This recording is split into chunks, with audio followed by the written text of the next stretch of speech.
এই মুমিনের মধ্যে পরস্পর সম্পর্ক কেমন থাকা চাই আল্লাহ সুবহানাহু ওয়া তাআলা বয়ান করেছেন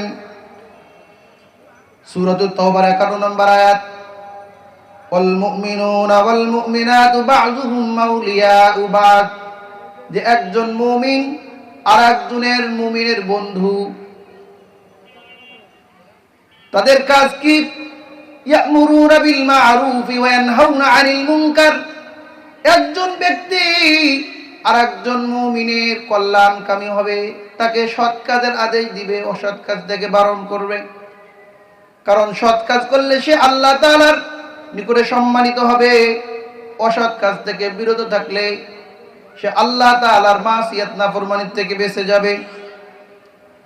এই মুমিনের কাজ হলো ওয়ায়ুকিমুনাস সালাহ, নামাজ প্রতিষ্ঠা করবে, ওয়ায়ুতুনাজ যাকাত, যাকাত প্রদান করবে, ওয়ায়ুতিউনাল্লাহ ওয়া রাসূলাহু, এবং আল্লাহ এবং তার রাসূলের আনুগত্য করবে। উলাইকা সায়ারহামুহুমুল্লাহ, এই কাজগুলো যেই সমস্ত মুমিন করবে আল্লাহ বলেন অধিসত্তর আল্লাহ তাআলা তাদের প্রতি দয়া করবেন। ইন্নাল্লাহা আজিজুন হাকীম, নিশ্চয় আল্লাহ তাআলা মহা পরাক্রমশালী এবং প্রজ্ঞাবান।